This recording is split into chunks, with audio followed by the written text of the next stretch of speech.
Those who worship at the altar of voter suppression will fail. Those who worship at the altar of Jim Crow-like oppression will fail. Those who worship at the altar of turning back the clock to make America hate again will fail.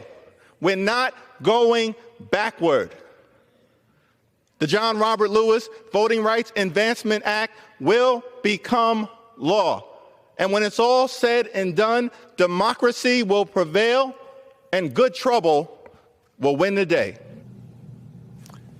Hallelujah. Hi, everyone. It's 5 o'clock in the East. I'm Jason Johnson in for Nicole Wallace. Last night, the House passed the John Lewis Voting Rights Advancement Act, or H.R. 4, one of the key aspects of the Democratic-led fight to secure the right to vote for all Americans. A necessary battle being waged in the wake of Republican efforts in state legislatures all across the country to suppress the vote and try to rig the system in their favor, all premised on the ex-president's big lie.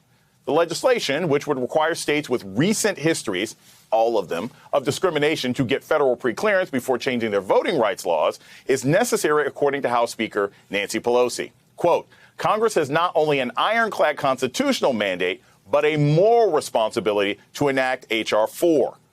That moral responsibility is apparently not felt amongst Republicans, as not a single GOP lawmaker voted for the bill, just like the vote in March for the People Act, which we know is currently stalled in the U.S. Senate. And it looks like the John Lewis Voting Rights Act is likely to meet the same fate. Because without removing or reforming of the filibuster, both of these bills that protect voting rights and expand access to the ballot box are unable to pass without Republican support, since they fail to meet the 60-vote threshold. Calls from voting rights advocates and former and current lawmakers to eliminate the filibuster were reignited last night after the John Lewis Voting Rights Act was passed.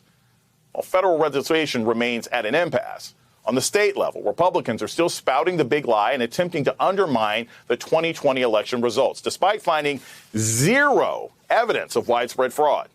The New York Times reports on the latest coming out of Pennsylvania. Quote, the top Republican in the Pennsylvania State Senate promised this week to carry out a broad review of the 2020 election results, a move that comes as GOP lawmakers continue to sow doubts about the contest's legitimacy by pushing to re-examine votes in battleground states like Arizona.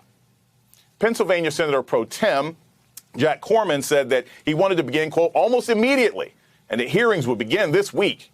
He added that he expected to use the full power of the state's General Assembly, including subpoenas, to conduct the review, which he's referred to as a forensic investigation.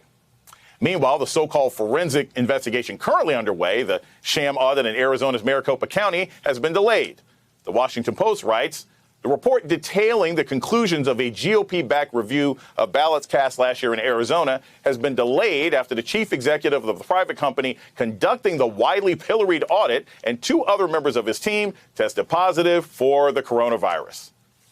Can't make this up. The Democrats' fight to protect voting rights as the big lie rages on is where we start this hour. Joining us is Nick Corasanti, New York Times domestic correspondent. Also with us, Nsé Ufot, CEO of the New Georgia Project and the New Georgia Action Fund, helping to register and engage voters across Georgia, and Congressman Joe Neguse of Colorado, member of the House Judiciary and vice chair of the Congressional Progressive Caucus.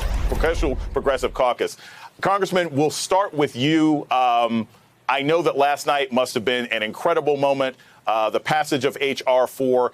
Just tell me a little bit about what it took to get this bill to pass with just absolutely no Republican votes, but to have the entire Democratic side vote consistently.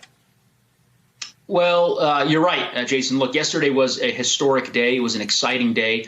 We took a giant step forward in terms of protecting voting rights and combating voter suppression tactics that are pervasive across the United States, just as you articulated. It is confounding, as you said. I mean, the fact that no Republican voted for it, as you know, and as I'm sure the panelists are aware, prior reauthorizations of the Voting Rights Act were certainly a bipartisan exercise. The last time the VRA was reauthorized before the Supreme Court struck it down in Shelby versus Holder, it was done so on a bipartisan basis. President George W. Bush signed the legislation legislation into law back in 2005. To see the Republican caucus, yesterday, being unwilling, even a single one of them, to stand up and vote to protect and secure the right to vote is obviously deeply disappointing, but it's not all that surprising given that we are now witnessing the most coordinated state-level effort in generations to restrict the right to vote. So, Congressman Neguse, what's the next step? This is going to go to the Senate, and we can talk about negotiations and backroom deals, but basically this all boils down to the filibuster. What are the chances for the John Lewis Voting Rights Act to get anywhere, and where are your colleagues in the Senate right now on the filibuster, either reform or elimination? Look, I'm reasonably confident that we will see progress in the United States Senate. And I don't say that lightly. I mean, I just, to go back to your prior question, we had an exhaustive process in the House to get us to where we were last night in terms of the various hearings that were held by the Judiciary Committee, the Subcommittee on the Constitution and Civil Rights, fact-finding done by the House Administration Committee, ultimately culminating in the very strong John Lewis Voting Rights Advancement Act that the House passed yesterday evening. But as you said, all eyes are now on the United States Senate, and ultimately the question is whether we will allow a relic like the filibuster to ultimately curtail and prevent citizens from being able to exercise their fundamental right to vote, a right that is sacrosanct, a right that is so fundamental under our Constitution. So I think public opinion has shifted dramatically over the course of the last several months, in part due to the shenanigans in Arizona and the various efforts by partisan legislatures across our country to restrict the right to vote. And ultimately, I think, we shouldn't assume that the Senate is impervious to public opinion and that it won't be responsive to that. I think it's time for the Senate to eliminate the filibuster, or at a minimum, have a constitutional carve out along the lines of what Whip Clyburn has suggested, so that the fundamental right to vote is protected and we can send H.R. 4 to the president's desk for his signature. That would be the best option. And say, I want to take this to you. There's a quote from Slate about the significance of this bill. This is important because, to me, one of the questions that's always happened is, hey, even if the For the People Act or the John Lewis Voting Rights Act gets passed, what if the courts just undermine it? So this quote from Slate, House Democrats just got serious about reining in the Supreme Court. The House bill actually repeals the court's own rules for deciding election-related cases, which strongly favor states' ability to suppress votes, replacing them with voter-friendly directives that would force the justices to safeguard equal suffrage. Talk a little bit about the significance of having a law that Congress just passed, because Congress can determine the jurisdiction of courts. Talk about the significance of a law like that in a state like Georgia, where even if you get legislation passed, you always have to worry about the state or local judges undermining it. It is always the case in a system of federalism like the one that we have, where we are looking for the venue that will most allow us to protect the fundamental sacred right to vote, right? And so in this particular instance, where the courts have demonstrated a lack of willingness to be bold and aggressive in the defense of the right to vote, that Congress has chosen to step up in this particular way.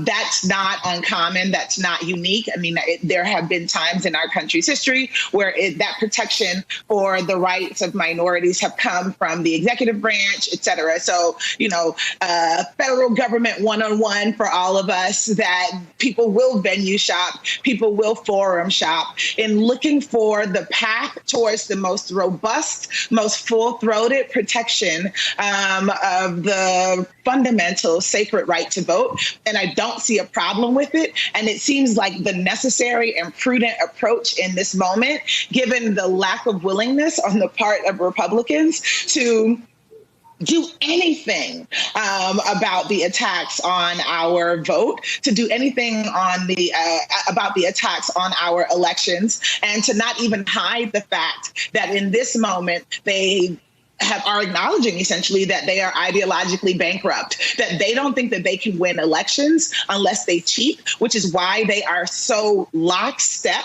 and 100% in support of this anti-voting, unpatriotic, anti-American agenda.